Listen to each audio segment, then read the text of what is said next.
Big TV భక్తి సమాచారం WhatsApp ఛానల్లో జాయిన్ అవ్వండి. అన్ని విశేషాలు ఎప్పటికప్పుడు తెలుసుకోండి. బతుకు మనకి భగవంతుడు ఎందుకు ఇచ్చాడు అంటే, పుట్టుక భగవంతుడు ఇచ్చాడు, మరణము భగవంతుడే ఇస్తాడు. మధ్యలో జీవితాన్ని మనం సమాజానికి ఇచ్చేయాలి, అంతే లెక్క. అది ఇచ్చేయి. పుట్టుక ఆయన ఇచ్చాడు, మరణం ఆయన ఇస్తాడు. మన చేతుల్లో మనం చద్దామన్నా చావలేం, బతుకుదామన్నా బతకలేం. అది ఏదో నిర్ణయింపబడి ఉంది, వస్తుంది ఎప్పుడో. దానికి మనం ఆహ్వానం పలకక్కర్లేదు, భయపడక్కర్లేదు. కానీ ఈ మధ్యలో ఉన్న జీవితాన్ని ఖచ్చితంగా సమాజానికి ఇచ్చేయాలి. భగవంతుడు అంటే సమాజమే, ఎక్కడో గుళ్ళో కూర్చుంటాడు అనుకోకండి పొరపాటును కూడా. సమాజానికి మనం ఇచ్చేయగలగాలి. అలా ఉంటే మనం చేసేటువంటి ప్రయత్నాలన్నీ కూడా ఫలిస్తాయి ఖచ్చితంగా. అలాగే మనశ్శాంతిగా సుఖంగా ఉండాలంటే కుటుంబ సంబంధాలు చాలా ముఖ్యం. దైవభక్తిని మన జీవితంలోకి ఆహ్వానించాలి. ఇంట్లో పిల్లాడు పుట్టినా పిల్ల పుట్టినా భగవంతుడే పుట్టినట్టుగా భావించాలి. పిల్ల పుడితే సీతాదేవి, పిల్లాడు పుడితే రామచంద్రమూర్తి, అంతే లెక్క. అలా అనుకుని పెంచాలి వాళ్ళని.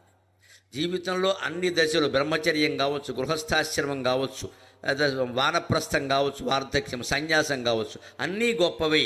బ్రహ్మచర్యం ఎలాంటిది అంటే పాల లాంటిది బ్రహ్మచర్యం. ఆర్ద్రంగా ఉంటుంది, స్వచ్ఛంగా ఉంటుంది. తల్లిదండ్రుల సేవలో ఉంటాం, వాళ్ళు బాధ్యత వహిస్తారు. ఎప్పుడొచ్చినా తల్లి అన్నం పెడుతుంది, నేను పెట్టకపోతే ఎవరు పెడతారు? తండ్రి ఏదో ఖర్చు పెట్టుకుందుకు 4 రూపాయలు ఇస్తాడు, చదివిస్తాడు. అంటే బ్రహ్మచర్యం పాల లాంటిది, స్వచ్ఛంగా ఉంటుంది. పెళ్ళైన తర్వాత జీవితం పాలు కాదమ్మా, కాఫీ. కొంచెం చేదుగా ఉంటుంది, కానీ తాగుతూ ఉంటే బాగుంటుంది. కాఫీ ఎందుకు బాగుంటుందంటే చేదుగా ఉంటుంది కాబట్టి. కాఫీ తీగా ఉండకూడదు, చేదుగా ఉంటుంది. ఎందుకంటే పెళ్ళైన కొత్తలో నీవు లేక నేను లేను, నేను లేక నీవు లేవు అని ఉంటాయి. పెళ్ళైన తర్వాత వారు ఉండరు, వీరు ఉండరు, విడాకుల కేసు ఉంటుంది, మధ్యలో లాయర్ ఉంటాడు. ఇది జీవితం.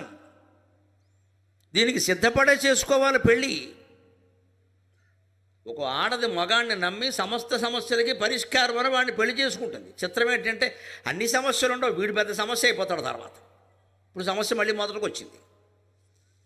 ఇదే మాయలో పడ్డం అంటే. అంచేది పెళ్లి చేసుకునేటప్పుడే ముందు సిద్ధపడాలి. అనుకున్నట్టుగా జీవితం ఉండదు, మనుషులు మారుతారు. మేము అన్ని అభిప్రాయాలు చూసుకున్నాం, ఎన్ని అభిప్రాయాలు చూసుకున్నా మారిపోతాయమ్మా. అభిప్రాయం అనే మాటకి సంస్కృతంలో అర్థం ఏంటంటే తరచు మారేదని అర్థం. ప్రాయం అంటే తరచు, అభిప్రాయము అంటే ఆఫెన్ చేంజెస్, దాని అర్థం అది. నీకంటూ చూసుకోండి. ఇంకా అభిప్రాయాలు కలిసేయంటారు ఏంటంటే, యువతరం పబ్లో కూర్చోవడమను, గిరియానీలు ఆర్డర్ ఇవ్వడం, అవర్ ఒపీనియన్స్ ఓకే, గడిది గుడ్డు ఓకే. ఎక్కడ ఎటు ఒపీనియన్ ఎక్కడ? ఒపీనియన్స్ ఎప్పుడు మారిపోతాయండి. పైగా అభిప్రాయాలు మారడం తప్పు కాదు, అవసరాల మేరకు అభిప్రాయాలు మారకూడదు, అవగాహనను బట్టి మారాలి అభిప్రాయం ఖచ్చితంగా. ఇంతమంది సభలో ఇక్కడ దేవుడి మీద నమ్మకం లేని వాళ్ళు కొంతమంది ఉండొచ్చండి, రావచ్చు. ఆయన ఏం చెబుతాడో విందాం, అవసరం లేదు. ఆయన చెప్పింది పట్టుకుంటే రేపొద్దున విమర్శించవచ్చు అని ఉండని, నాకేం అభ్యంతరం లేదు. కానీ ఇది విన్నాక ఖచ్చితంగా ఈయన చెబుతున్న విధానాన్ని బట్టి దేవుడు ఉన్నట్టే నాకు అనిపిస్తుంది. అంటే అతని అభిప్రాయం మార్చుకున్నాడు, కానీ నా ఒత్తిడి మేరకు మార్చుకోవాలా, అవసరం మేరకు మార్చుకోవాలా, అతని అవగాహన మేరకు మార్చుకున్నాడు. అందుకని అభిప్రాయాలు అవగాహన మేరకు మార్చుకోవాలి. పార్టీలు మారినట్టు అభిప్రాయాలు మార్చుకోవాలి. మా టికెట్ ఇవ్వలేదు కాబట్టి వీరెత్తారు అంతే. ఇదే చూస్తూనే ఉన్నాం ఇక్కడ. ఈ 3 నెలల్లో ఇంకా చూస్తారు భాగవతాలు, బాగా మామూలు భాగవతాలు కాదు. ఇంకా ఎవడు ఎందులో ఉంటాడో తెలియదు, అంతా గోపి గోడ మీద పిల్లే. 3 జెండాలు పట్టుకుంటారు ఇప్పుడు తెలంగాణలో ఖచ్చితంగా. 3 జెండాలు, 3 ఇలా ఊపేస్తున్నారు ఇక్కడ. మేము రెడీగా ఉన్నాం, మీరు టికెట్ ఇచ్చి అయితే ఇందులోకి లేదా అందులో. వీళ్ళకి మనం ఓటేస్తున్నామంటే మనకే సిగ్గు లేదు అసలు. ఈ మన బతుకేమైనా మారుస్తాడు వాడు, ఏదో చెప్తాడు ఇక్కడ. నాకు పైగా తనకు గుర్తింపు లేదంట. విచిత్రంగా నాకు చాలా నిష్కర్షగా మాట్లాడతాను. రాజకీయాలు మారకుండా ఏది మారదండి. తనకి గుర్తింపు లేదండ. వాడు ఏ క్యాస్టో ఆ క్యాస్ట్కి గుర్తింపు లేదు అంటే, ఈయన గుర్తింపు ఉంటే క్యాస్ట్ మొత్తం ఉన్నట్టేనా? ఎంత మాయలో పడుతున్నాం మనం. క్యాస్ట్ అంటే ఈయన ఒక్కడేనా? మన వర్గానికి గుర్తింపు లేదండి అంటే, ఏ వర్గం? నీ వర్గం అంటే నీకో పదవి ఇచ్చేస్తే గుర్తింపు వచ్చినట్టే. ఎంత మాయ. రాజకీయం అర్థకుండా రామాయణ భారతాలు కూడా అర్థం కావండి ఖచ్చితంగా. ప్రత్యక్ష రాజకీయం. నేను అందుకే చాలా ధైర్యంగా మాట్లాడతాను, నాకేం మొహమాట. రాజకీయం మారాలి, అది మన చేతుల్లో ఉంది. త్వరలో ఓటు ఉంది మీ చేతుల్లో, నిర్ణయించుకోండి ఖచ్చితంగా. పార్టీలను బట్టి వేయమని చెప్పను, నాయకులు బట్టి నేమని చెప్పను. కానీ ఖచ్చితంగా ఎప్పుడు జీవితాంతం ఒక మాట చెబుతా, వ్యక్తుల్లో కనీసం ఎవరు మంచివాళ్ళో వారికి వేయండి అమ్మా. ఏమీ చూడకండి, వ్యక్తుల్లో మంచివాడు, ఆ వ్యక్తి మంచివాడు వేసి.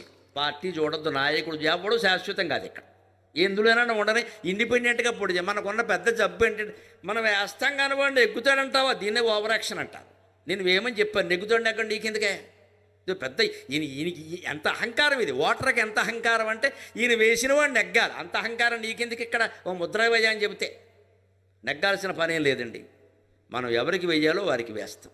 అలా వెయ్యకపోవడం వల్ల నెగ్గేవాడికి వేయడం వల్ల ఏమవుతుందంటే కనీసం ధర్మాత్ములు కొంతమంది సజ్జనులు రాజకీయాల్లోకి వద్దామనుకున్న వాళ్ళు కూడా రాలేకపోతున్నారు. ఎందుకంటే వాడు ఎవడు వేయడు, డిపాజిట్ కూడా పోతుంది, అనవసరంగా 25,000 పోతాయి, ఎందుకు వచ్చిన కూడా అని ఉండిపోతున్నారు. మరి మనమే అంటాం ఇక్కడ ఎవరో రావట్లేదు ఎందుకు వస్తారండి, డబ్బులు పోగొట్టుకుంటాడు వచ్చి.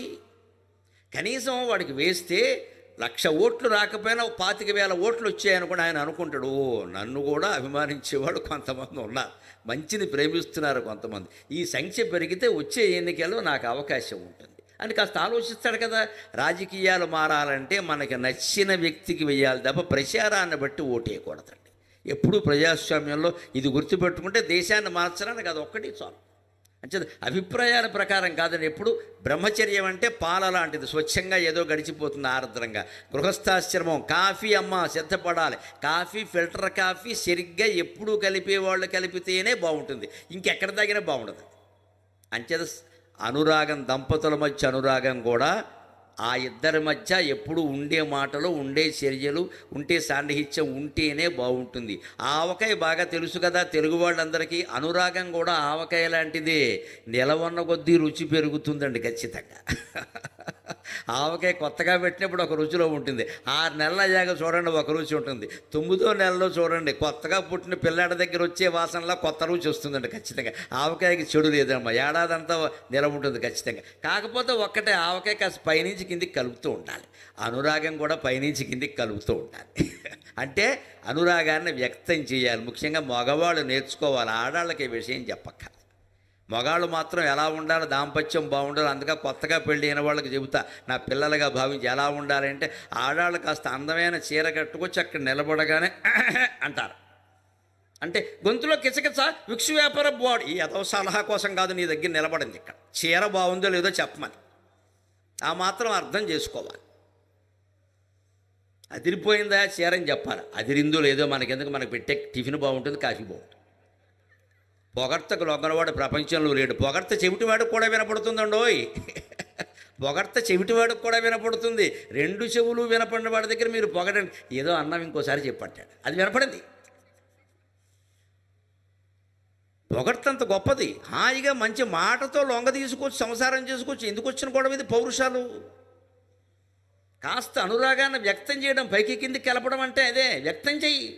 భార్య మీద నీకు ప్రేమ ఉందో చెప్పచ్చు కదా, చీర బాగుంది అనొచ్చు, అందంగా ఉన్నావు, లేదా వాళ్ళు ఉద్యోగం చేస్తున్నారు, నువ్వు ఎంత కష్టపడుతున్నావు ఏమిటో, నా కష్టంతో పాటు నువ్వు పడుతున్నావు అనవసరంగా అంటే ఎంతో సంతోషిస్తారు. పైగా వాళ్ళేమో చస్తున్నాను చేయలేక అంటే నువ్వు ఒక్కతో చేస్తున్నావు ఏంటి, వాళ్ళు మంచి ఇట్లా ఏదో సాగతీత కోసం ఆ పెళ్ళి. ఇక్కడ కాస్త సానుభూతిగా మాట్లాడడం, అదే అనురాగం అంటే. దాంపత్యం అంటే అది కాఫీ చేదుగానే ఉంటుంది, కానీ చేదు బాగుంటుందా లేదా.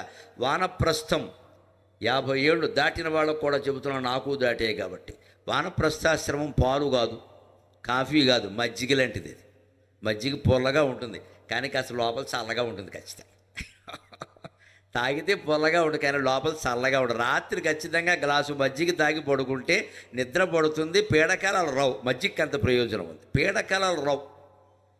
మజ్జిగ తాగితే పీడకాలాలు రావు, చల్లగా ఉంటుంది లోపల, అరగంది కూడా అరిగిపోతుంది మజ్జిగ. అంత కానీ వృద్ధాప్యం ఎటువంటిది అంటే కొంచెం పొల్లగా ఉంటుంది, కానీ చల్లగా ఉంటుంది. నువ్వు సంపాదించక్కర్లేదు, కాళ్ళు చాపేసి కూర్చోవచ్చు శుభ్రంగాను, ఏదో పింఛను వస్తూనే ఉంది, గడిచిపోతుంది శుభ్రంగా. ఇంకెక్కడి నుంచి నువ్వు ఎవడు కనపడితే వాడిని కూర్చోబెట్టి రోడ్డు మీద పోయి లేదా రారా అని చెప్పి, when I joined in my service in 1969 ఈ సూత్తి కొట్టద్దండి దయచేసి. ఈ 60 దాటిన వాళ్ళతో ఇదే ఇబ్బంది. ఇక్కడ ఎవడు కనపడితే వాడిని కూర్చోబెట్టి మాట్లాడక్కడ. నిన్నెవడు పిలిచాడు, నిన్నెవడు అడిగాడు, అడిగితే కానీ ఎవడికి చెప్పకూడదు. నీ ఏకాంతాన్ని నువ్వు ఒక అవకాశంగా భావించాలి. పెద్దలకి దండం పెట్టి కోరుతున్నా, దాన్ని ఒంటరితనం కాదు, అది ఏకాంతం, ఒక అవకాశంగా భావించండి. నమ శివాయ, నమో నారాయణాయ, శ్రీమాత్రే నమః, శ్రీ మహాగణాధిపతయే నమః. ఏదో ఒక నామాన్ని మనస్సులో జపించండి. ఎవ్వరూ మీ దగ్గరికి రావక్కలేదు, భగవంతుడే మీ దగ్గర ఉంటాడు. వృద్ధాప్యాన్ని గడిపే విధానం అది.